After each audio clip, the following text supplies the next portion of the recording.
What's better than sugar, spice, and everything nice? More sugar, spice, and everything nice! Everyone loves the Powerpuff Girls so much that we decided we all need another dose of Powerpuff Girls. Hi, I'm haylizbeth with ChannelFrederator, and get ready for round 2 of Blossom, Bubbles, and Buttercup, because we're counting down 107 more facts about the Powerpuff Girls. Let's get started! Series creator Craig McCracken lived for cartoons. From the age of 3, Craig was obsessed with making characters from his childhood and drawing cartoons he saw on TV. It should come as no surprise at this point that McCracken is into Japanese movies and TV shows. Perhaps the most obvious influence for the big giant monsters that the Powerpuff Girls face comes from the kaiju big monsters like Godzilla. McCracken's whole artistic career hinged on creating his own character. He talks about how from the age of 12 until he was a freshman at college, he wanted to create a character that was truly his. McCracken was quick to make friends at CalArts. Storyboard artist Rob Renzetti, known now for My Life as a Teenage Robot, noticed McCracken as this long-haired kid with a Jughead hat on, but quickly realized he was a talented artist. Renzetti was not the only artist at CalArts to take notice. Genndy Tartakovsky, creator of Dexter's Laboratory and Samurai Jack, worked on projects with McCracken and noticed his superb design skills. Tartakovsky was not as strong of a designer as McCracken, and in turn, McCracken was not really interested in animation. So the two helped each other out. The first cartoon McCracken came up with at CalArts was a short called No Neck Joe. It was a simple cartoon about a kid with no neck. The original name for the Powerpuff Girls was Whoop-Ass Girls. Why Whoop-Ass? Well, McCracken's friend Tim Myers used to say "can of whoop-ass" all the time, and he loved that. He also misheard a Pixies lyric, "My roof has walls." McCracken thought it said "my whoop-ass balls." It did not. Now that the idea was in his head, McCracken wanted to make 4 student films that featured 4 adventures starring the Whoop-Ass Girls. The shorts were Whoop-Ass A Go-Go, Monster Trouble, A Sticky Situation, and Monkey See, Doggy Do. Out of those 4 films, only one was produced and put to color, but the one film would do wonders. His teacher at CalArts suggested he submit the short to Linda Semeski at Nickelodeon Development. After graduating from CalArts, McCracken got a job as an art director for Two Stupid Dogs at Hanna-Barbera, along with a lot of friends from CalArts. This is where the Powerpuff Girls would get its shot. While Whoop-Ass Girls was being produced as a short for Hanna-Barbera, Mike Lazo, who was a creative head at Cartoon Network, mentioned at a cable buyer convention that they were making a short called Whoop-Ass Girls, which led Hanna-Barbera to change McCracken's title. Needless to say, getting over the name Whoop-Ass was not going to be an easy thing for the crew. They had list upon list of names. Some rejected names include Tough Cookies, the Ultraviolets, and Little Power Girls. 2 of McCracken's friends, Paul Rudish and Sean Cam, came up with the name Powerpuff. McCracken thought about it for a few days and loved that both of them came up with the name separately. He decided if he can't have Whoop-Ass, he would have Powerpuff. In the original pilot, Whoop-Ass Stew! The girls were all voiced by one woman, Jennifer Freed. She also voiced the freaked out woman in the short. Professor Utonium looked very different in the Whoop-Ass Girls pilot. Before he got his Bob Dobbs-inspired look, the professor looked smaller and less distinct than his design for the show. When designing the Powerpuff Girls back in college, McCracken had cute in mind. While he was inspired by Keen paintings for the original design, his overall aim was to have the girls be as cute as Sanrio or Hello Kitty. They were designed with both cuteness and toughness in mind. McCracken also wanted to cover all the bases with the girls, so he had 3 basic hair types: blonde, redhead, and brunette. In addition to covering the basic hair types, he wanted the personalities to match. Since Bubbles was the sweetest looking, she was made to be the least tough. Buttercup was made to be the most tough, with a little bit of cute. And Blossom was created to be even in both cuteness and toughness. Some of the early concept art was drawn by Lou Romano. He worked on the show from 1999 to 2000 and provided roughs for a lot of the locations in Townsville. In addition to providing concept art, Romano did voice work. He provided the voices for the Amoeba Boys in the original Whoop-Ass Stew pilot. Romano was not the only one to submit concept art for the show. Mike Collins did the digital art cleanup and concept art for the Powerpuff Girls 10th anniversary special. Powerpuff Girls had a very unique look that not many shows had at the time, which was a Hanna-Barbera meets UPA style. McCracken commented on his and Tartakovsky's style back in the 90s, saying that the look was sort of against the grain, so to speak. He said that the thick, black outlines would help make the show pop when people were channel surfing. McCracken took inspiration from the 60s version of Batman on more than just the cityscape. The mayor's office was actually inspired by Commissioner Gordon's office from the Batman TV show, which was one of McCracken's favorite shows. McCracken really wanted Powerpuff Girls to appeal to kids and adults. When watching the Adam West Batman as a kid, he was engaged with the action and what was going on, but he noticed his parents were laughing. It wasn't until he was older that he realized it was a comedy. McCracken had a number of influences, and one of them was anime. When he was studying the aspects of animation, he felt that anime was the best source for studying action in animation. The way an episode of the show was produced began with McCracken and the board developers all pitching ideas to each other. It was a lot like what they would do at Hanna-Barbera or in college. One of the storyboard artists compared the meetings to more a joke pitching fest because everyone would just pitch ideas and joke. This process would later be copied by other famous shows with lax writer rooms, like Flapjack and Adventure Time. After an idea was built up, the team would write an outline. The outline would point out all the main beats in an episode. After the outline is approved, and by this point you might know what comes next, the outline is then storyboarded. A storyboard acts like a comic form of the episode. From there, the storyboard artists would come together and pitch it to the developers. Here, both worlds collided and jokes would often be added or subtracted. After all the storyboards and designs were done, they would be sent as a sort of blueprint to Rough Draft Studios. The Korean studio would do all of the animation. Once they finish animating it, they would send the film back to the staff, who would then find any inaccuracies and ask for fixes. So after all that, the film is sent to the sound directors and producers to add in all the sound effects and music. When it came time to cast the narrator, there was no audition because they had no doubt. It would be Tom Kenny. Kenny had done some voice work for Dexter's Laboratory when McCracken worked on it, and when it came time to cast voices for Powerpuff Girls, McCracken knew who he wanted. E.G. Daly and Kathy Cavadini, the voice actresses for Buttercup and Blossom, were shocked to see that McCracken was so young when they first auditioned for the show years before it was greenlit. That's a compliment, right? When Kathy Cavadini heard that she would be playing the role of Blossom, she was understandably excited. At the time, it was rare for a female to be fighting bad guys like the men did, and she was excited to be making the same fighting sounds that guys got to make for their superhero shows. No, that's wrong. I guess that's why she's the actress. The women who voiced the Powerpuff Girls had no problem getting into character. They adapted their own personalities and kind of found their voices by essentially being themselves. Guess that means they're pretty likable. While some voice actors for TV shows will record in separate rooms, the Powerpuff Girls recorded together. This way, they could play off each other and create a more organic on-screen chemistry. The voice crew had some funny and awkward moments in the sound booth. When Tara Strong needed to record Bubbles talking to squirrels, she would kind of make a pinching motion around her cheeks while she cheeped. Tom Kenny looked over to her and said, "So is that how you talk to squirrels in your spare time?" Strong, Daly, and Cavadini remember the many guest voices fondly. Some of their favorites were Mark Hamill and Phyllis Diller. Jim Cummings voiced Fuzzy Lumpkins on the show. Cummings has a long history of voice credits and has worked with Tom Kenny on past projects like Cat Dog and Winnie the Pooh. The series was composed by 3 people: Steve Rucker, James Venable,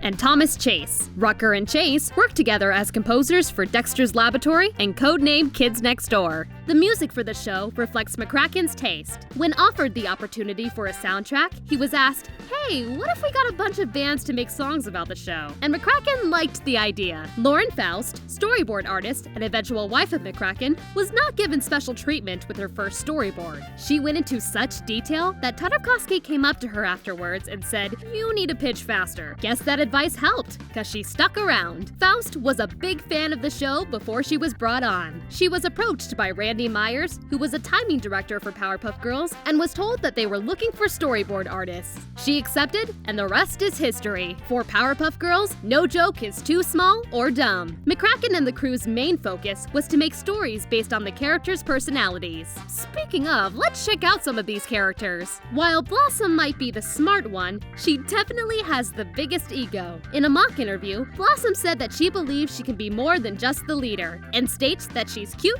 tough, and smart. Blossom looks up to the world's greatest female superheroes, like Wonder Woman and Hawkgirl. Buttercup likes to punch the baddies. which is not surprising since she is the toughest Powerpuff Girl. Her favorite villain to punch is Rocco Sacco, a monkey featured in the Powerpuff Girls movie. Did you know that the Powerpuff Girls have some similarities to the three good fairies in Disney's Sleeping Beauty? Besides sharing the same colors, red, blue, and green, they also share similar personalities of a spunky gal, a sweet gal, and a tough gal. Sarah Bellum's name is a reference to the cerebellum, the part of the brain that coordinates muscle movement. McCracken stated that she is the brains behind the mare. Miss Bellum's model is a little curvy. While the crew loved the idea, they knew that they could not show a lot of cleavage in the show, so her model was made a little more modestly. But the storyboard artist went right ahead and took off a few more buttons. While the running gag with Miss Bellum is that you never see her face, there is one time in the show that you actually get to see it. In the 10th anniversary special, for a few frames, you get a glimpse of the elusive secretary's face. Sarah Bellum was given the boot for the reboot.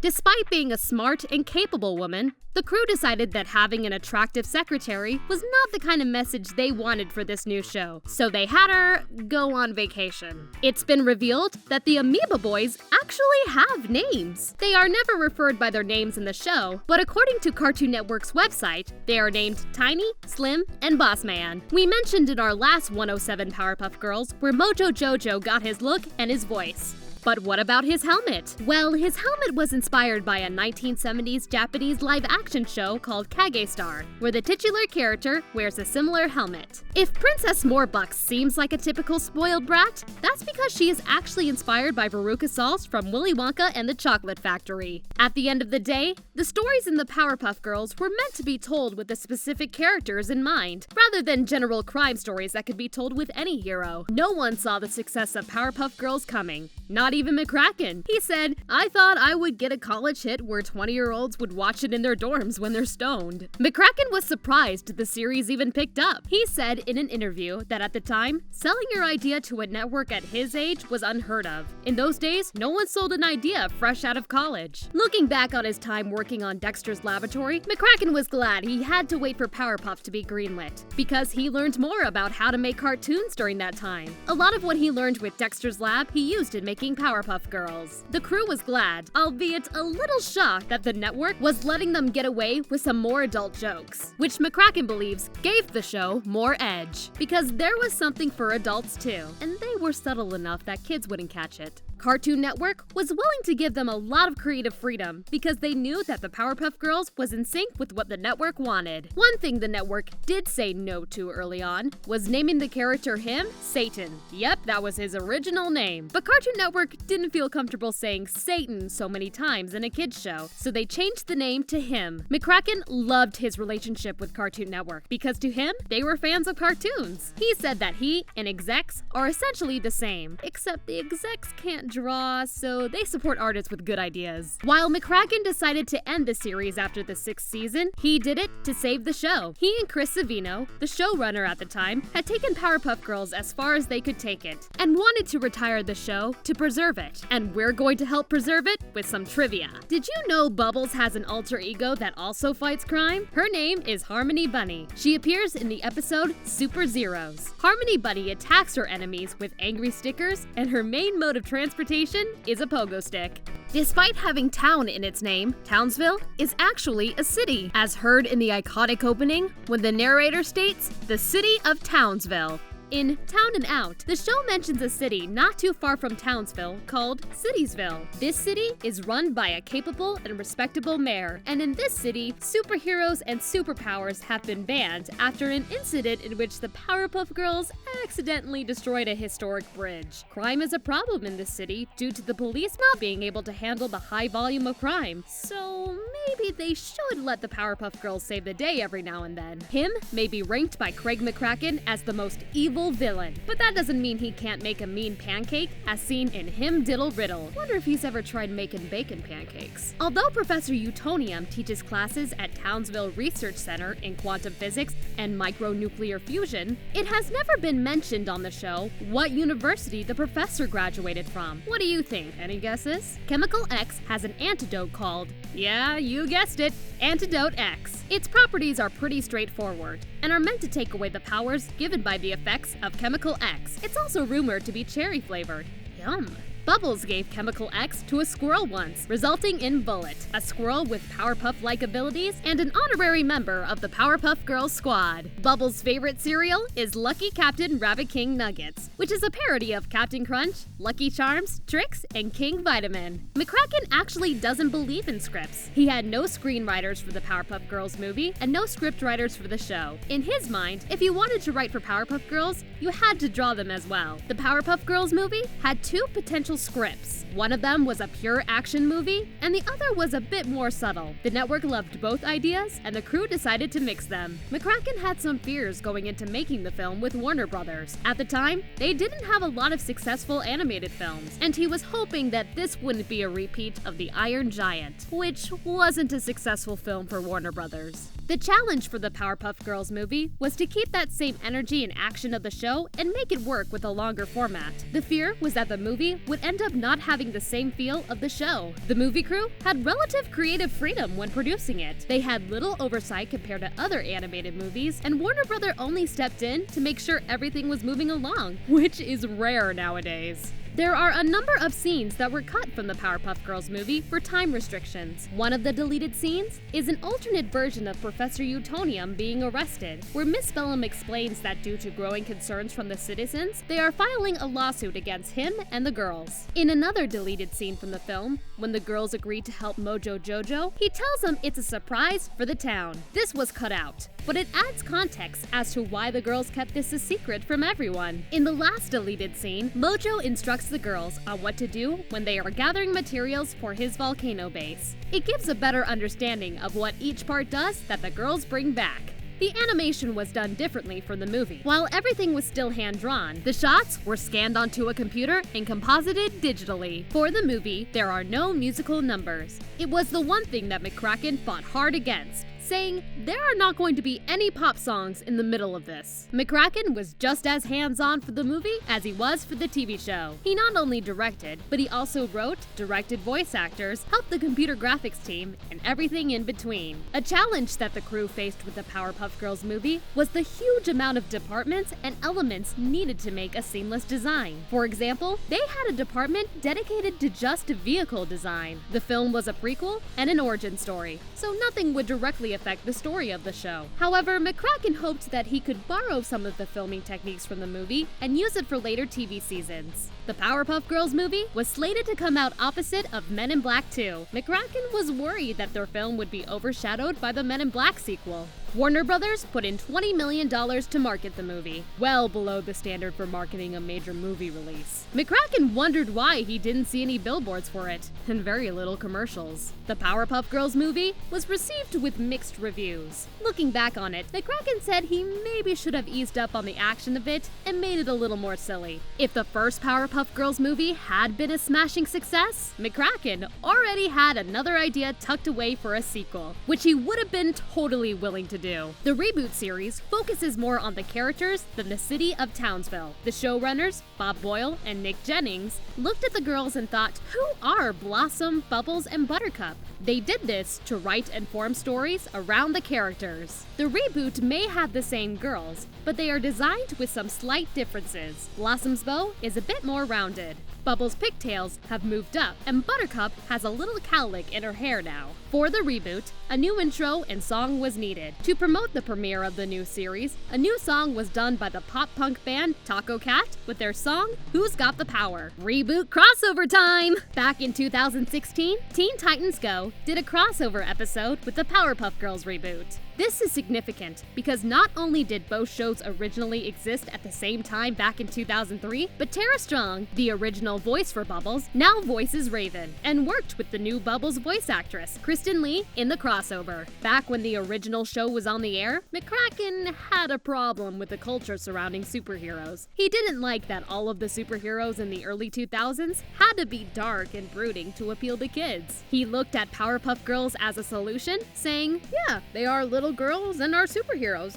and that is cool. Kids like that. When Powerpuff Girls was airing on Cartoon Network, it was during a time when violence in superhero shows was on the decline. Cartoon Network let the Powerpuff Girls crew have action and fighting in it. While the bad guys could have guns, they could not aim them at the head and could not fire. Powerpuff Girls was a big break for other creators as well. Flapjack creator Thurop Van Orman worked as an intern on the Powerpuff Girls and even wrote a few episodes for the show. The toy sales was nothing what McCracken thought they would be. He first thought that the most he would get was a few t-shirts in some record stores. He never imagined the massive amount of toys that would come out of his show. So we know about the planes, the albums, the waffle makers, and the dolls that had the girls on it, but there was one piece of merch that solidified the Powerpuff Girls show into immortality: a piñata. According to McCracken, if you had a piñata, then you really made it big. And thankfully, the Powerpuff Girls used their fame for good. In a 2013 Kamikaze panel featuring the original voice actors, a signed edition of the Powerpuff Girls complete box set was auctioned off for $430. The money went to 3 kids' cancer funds during the event. There has been some controversy with some Powerpuff Girls merch in the past. In 2014, a Powerpuff Girls comic published by IDW Publishing was boycotted after the cover featured a preteen version of the girls in latex outfits and with breasts. Parents complained about this sexualized version of the trio, so Cartoon Network withdrew the cover. There have been a number of unofficial fan-made films based on the Powerpuff Girls. One of them was made in 2016, and it was called The Powerpuff Girls, a Fan Film. It was made by Blinky Studios, and the low-budget film had an anti-bullying plot.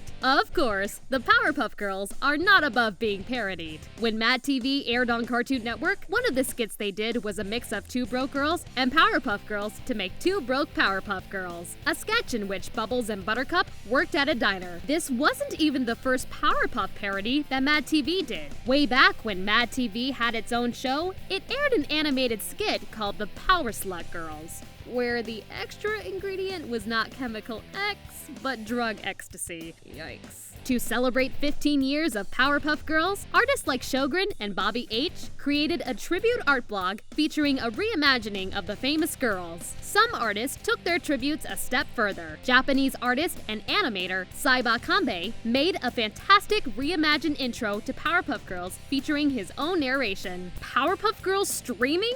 Yes, please! In early 2017, Hulu acquired the rights to stream the original series for their subscribers. Once again, I'm haylizbeth, and thanks for watching 107 more facts about Powerpuff Girls. Who's your favorite character? Did you see the film? Comment below and let us know. Don't forget to click the bell icon to become part of the notification squad. We have videos dropping every day, so make sure to subscribe to ChannelFrederator, your cartoon central on the internet. Frederator!